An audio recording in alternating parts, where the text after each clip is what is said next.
Saat ini kita hidup di dunia di mana kesenangan-kesenangan yang kita rasakan hanya sebagai ujian. Malas belajar adalah salah satu cara setan agar kita menjadi anak yang bodoh. Malas melakukan sholat karena memang itu niat setan agar ia memiliki pengikut yang banyak di neraka. Kesenangan-kesenangan di dunia, semua itu hanya topeng yang bisa menghancurkan kita, bahkan bisa menjerumuskan kita ke jalan yang tidak benar, karena setan selalu menggoda kita untuk mencari pengikutnya di neraka. Setan selalu mengajak kita untuk balas beribadah, malas untuk melakukan sholat, malas untuk melakukan puasa, dan malas untuk melakukan hal-hal baik.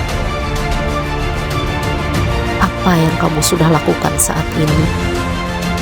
Di sini sedang kita hidup di dunia ini hanya untuk menunggu giliran datangnya kematian, di mana kita sebentar lagi akan memasuki alam kubur, di mana kematian itu bukan hanya usia tua saja, bisa saja remaja, anak-anak, bahkan kita di sini. Kematian itu banyak caranya. Ada yang meninggal ketika sedang sholat, ada yang meninggal ketika kita sedang melakukan perbuatan maksiat. Dan kita termasuk yang mana? Jangan sampai kita selalu melakukan sesuatu yang negatif, yang selalu kita lakukan dengan senang hati tanpa adanya paksaan, dan kita meninggal dalam kondisi sedang melakukan hal-hal yang tidak baik itu. Setiap ada perjumpaan, pasti ada perpisahan. Begitu juga dengan manusia yang lahir, pada akhirnya akan menghadapi kematian. Apa yang sudah kamu persiapkan? Bekal apa yang sudah kamu peroleh di sini? Di mana kalian dimasukkan di sini oleh orang tua untuk menuntut ilmu, agar bisa membaca Al-Quran dan rajin sholat, agar ilmu yang kalian dapat suatu saat orang tua kalian berharap bisa mengajarkan mereka. Ilmu yang kalian dapat di sini bisa mengantarkan mereka ke surganya Allah. Marilah sama-sama kita merenung. Beberapa tahun lalu, saat kita dikandung oleh orang tua kita, betapa bahagianya mereka. Mengharap anak yang akan lahir adalah anak yang berbakti dan selalu sayang kepadanya. Coba kita renungkan, apakah kita sudah menjadi anak kebanggaan mereka, atau yang kita bisa hanya menyakiti hati mereka? Saat melahirkan, ibu merasakan sakit yang amat sangat, menangis kesakitan, mengorbankan nyawa antara hidup dan mati. Bahkan mungkin jika diberi pilihan oleh Tuhan antara menyelamatkan nyawanya atau nyawa bayinya, pastilah ia akan memilih menyelamatkan bayinya. Ibu kita memberikan kita ASI waktu bayi. Terkadang, seringkali waktunya terganggu karena tangisan kita. Jiwanya ingin menjerit karena menjadi seorang ibu sangat melelahkan. Namun karena kasih sayangnya itu yang menguatkan ia sampai saat ini. Tapi apa yang kita sudah lakukan saat ini? Apakah menambah deritanya dengan cara mencacinya, melawannya? Karena ketika kita di rumah, ketika kita libur, kita sibuk dengan handphone yang ada di tangan.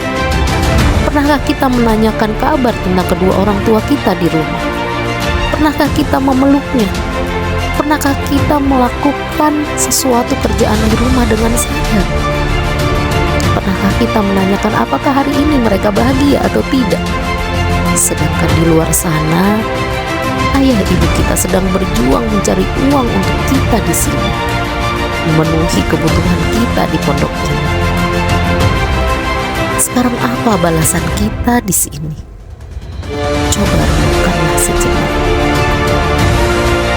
Pernahkah kita tahu setiap malam orang tua kita terbangun tengah malam, mendoakan kesuksesan kita, menangisi perlakuan kita, meminta kepada Allah agar anaknya diberikan kesabaran di pondok ini, agar tidak mengikuti keinginan teman-temannya yang tidak bisa dipenuhi oleh orang tua kita. Sadarkah kita saat kita membentak ibu kita, ketika kita meminta sesuatu yang harus dipenuhi tanpa melihat kondisi orang tua kita, apakah mereka punya uang atau tidak? Setiap surat dan telepon yang kita kirim ke mereka hanya permintaan kita untuk kebutuhan kita di pondok, tanpa memikirkan dari mana orang tua kita bisa mendapatkan uang di zaman yang sesulit ini. Kita pun ketika kiriman mudah sekali marah jika keinginan kita tidak diberikan. Kita menangis, padahal momen kiriman adalah momen pertemuan kita untuk melepaskan rasa kangen dan rindu dengan orang tua. Bukan handphone yang kita cari. Betapa hati mereka hancur ketika hari-hari yang mereka tunggu untuk bertemu dengan anaknya yang dicari dan ditanyakan bukan kedua orang tua, tapi handphone. Lagi-lagi mereka mengalah demi kita agar kita betah di pondok ini. Coba kita renungkan, anak mana yang mau melihat orang tua mereka menangis? Mungkin saat ini beliau masih ada, masih sehat.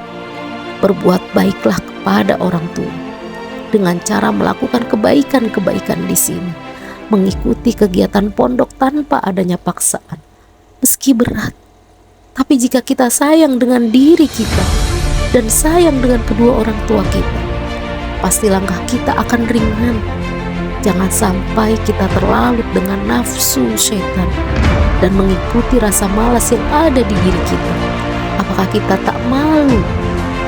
Kita tinggal di pondok, namun kita mudah meninggalkan sholat. Waktu kita lebih banyak ngobrol, tertawa dengan teman-teman dibandingkan membaca Al-Quran. Maka kita selalu ngantuk ketika membuka pelajaran. Perut kita tak kuat melakukan puasa sunnah demi memenuhi makanan di perut yang ada di dalam. Padahal manfaat puasa banyak sekali. Pernahkah kita terbangun malam hari, kita bangun untuk sholat tahajud, mendoakan diri dan kedua orang tua, atau kita asik tertidur pulas? Atau pernahkah kita sebelum tidur membayangkan wajah ibu, ayah yang sedang berjuang keras di sana untuk memenuhi kebutuhan kita? Pernahkah sebelum tidur atau mungkin sholat sujud terbersit sedikit saja mendoakan kesehatan mereka?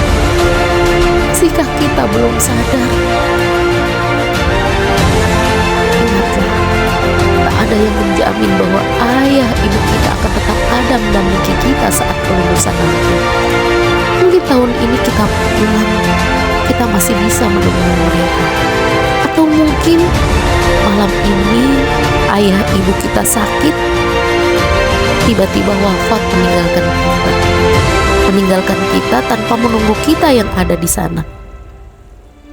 Bisakah mulai hari ini kita sama-sama berjanji untuk bisa menjadi lebih baik dari kemarin, melakukan kegiatan di pondok tanpa paksaan, berusaha merubah bicara kita dengan kata-kata yang baik, bukan kata-kata sampah, memaksakan diri untuk melakukan sholat tanpa paksaan demi diri kita dan kedua orang tua kita. Semoga malam ini adalah titik awal kita untuk belajar merubah diri agar lebih baik dari kemarin.